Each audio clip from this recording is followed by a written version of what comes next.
I'm putzing, puttering, whatever you want to call it. I'm running out of room to put stuff, and I'm not a very good organizer, so I'm looking for just ways to stash stuff away. Anyway, I know I have a few Arizonians watching. Arizonians watching. Used to have stacks and stacks and stacks of these Arizona highways. My grandfather, it's actually my step-grandfather, but my grandfather always subscribed me to this. He and my grandmother live out in Phoenix, Scottsdale to be exact. And beautiful, I always loved looking at this, but he would always subscribe me to this every year. And most of them I've either thrown away or torn pictures out of them and kept and thrown away. I'm going out to Phoenix this week. That grandfather died last week, and you know, as much of a grandfather to me as any grandfather could be, even though he was a step-granddad, just an amazingly kind, generous, joyful man. I mean, I never saw him in a bad mood. Anyway, we're going out there for a memorial service to celebrate his life. He's now with his Lord. I'm looking forward to another visit. I won't have a lot of time for sightseeing, but I do hope to do maybe a little bit of sketching, maybe some watercolor sketching while I'm out there. I did notice there's a Jerry's Artorama and a Dick Blick out there. I'll be mainly probably confined to the Mesa Scottsdale area.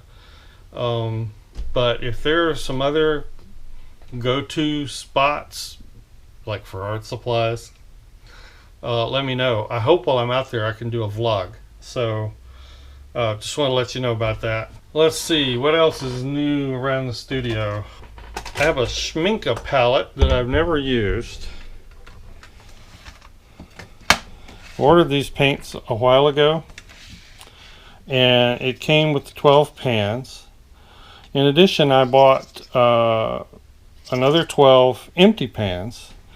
So what I have over here, what I filled over here with, is gouache. Now I hope to be using gouache some in some plein air. Gouache is great for plein air. When you're painting quickly with plein air or in plein air, you don't have as much time to plan for the highlights and to paint around everything meticulously or mask it out. So I've always admired James Gurney's work, and he does a lot of location gouache and casein. So I'm going to try to break in this palette sometime in the future. I'm not familiar with these colors, but I'm going to get familiar and learn how to mix them with some gouache and see how this works for plein air. I know several of you have asked about doing some gouache episodes. For the time being, that's going to be my entry into gouache. I'm not going to get into doing a lot of gouache episodes, but I probably, if I do some plein air with this, I'll probably share that with you guys. Okay? And I can't wait to try these Schminke paints. They look absolutely wonderful. And the gouache, by the way, is M-gram. Now, I appreciate everybody watching my Muddy Colors episode. That is getting like a ton of views. I didn't realize it was going to be so heavily viewed, and a lot of comments, a lot of questions, and I wanted to do a Q&A and just kind of cover some of that today. One of the things that was mentioned by a couple of people is the Handprint site. Now, Handprint is a highly kind of technical site. He does a really good breakdown of all the brands of watercolor, the testing and the type of pigments and stuff. He hasn't updated it in forever. I don't think he keeps up with the site anymore. I've been going to it for years. A lot of you that have commented mentioned the handprint.com site. A couple of you mentioned the luminosity myth. Okay, I just want to deal with that for a second. First of all, he gets really technical. Let me just boil it down to you. Basically, what he's saying in his site is that a special property of watercolor that makes it glow or luminesce does not exist. And that's true. Okay? That is true. Luminosity is, and the way he puts it in his articles, is a perception. Perceiving, getting more light and color to the eye. What the science nerds don't understand, I think, and this is probably going to make their head explode, is the perception of luminosity is still luminosity. I'm sorry. Yeah, okay, maybe you can't turn off the light and your picture's going to glow in the dark, but who believes that is going to happen anyway? It's true, there's no special property about watercolor. It doesn't actually form a glass film like the stained glass analogy I use. I use it because it's been used for years and years. The point is that watercolor particles are opaque, and they sit on top of the paper. Some of them may get down into the fibers like crumbs spread across a shag carpet. So that's a little different analogy than stained glass, okay? And I realize that. But there is, when you get finer pigments and they're more intense and they reflect more light, and the light is more light is reflecting off the white of the paper, there is an appearance of more luminosity than there is with more opaque colors. That's all you need to know. That boils it down. You can thin out opaque colors to your heart's content. They won't be as intense, but you can make them pretty transparent as well. So just wanted to address that.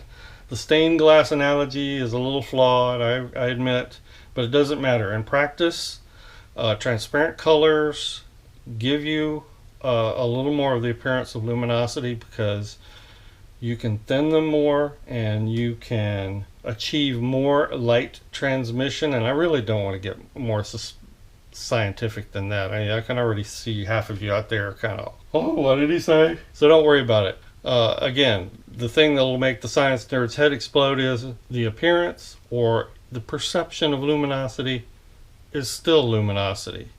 I don't care if it's just because you surrounded it with dark colors and that just made it look more luminous than it would if it's against white. It's still more luminous because you're perceiving it that way. And artists are about perception. We're not painting down scientific formulas. So just keep that in mind. In practice, everything I said is true.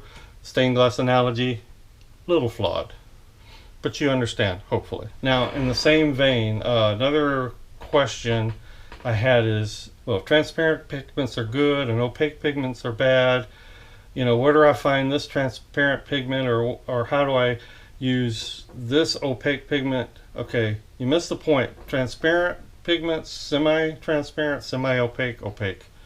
None of them are good or bad. It just is all about how you use them. So it's preference. Opaque pigments are fine, but you have to be careful how you use them.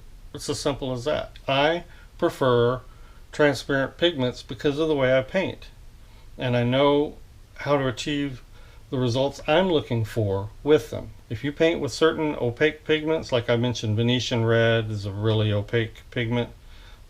There are some artists that absolutely die for Venetian red. Cool.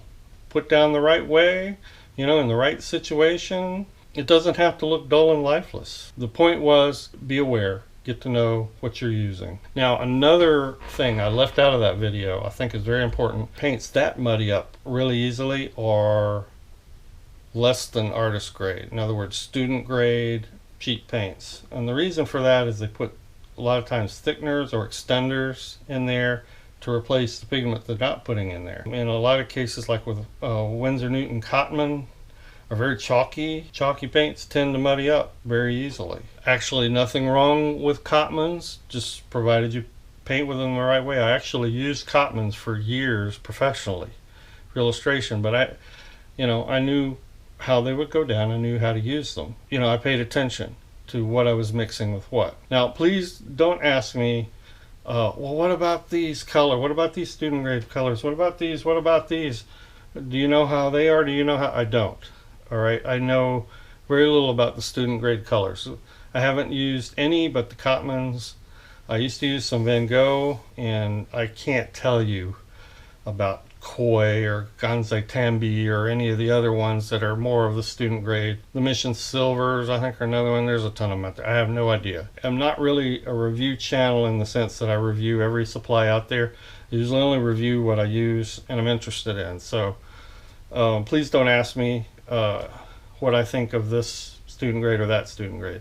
I'm merely saying if you're having trouble with muddiness and you're using student grade pigments, that might be something to check. Same principles apply. Watch complements, watch your opacities. If you have a paint and you don't know what the opacity is and you can't find a chart for that brand, create your own. This was my Mission Gold pan set right here, and I got some idea of the transparency. It was a little hard to tell in some cases, but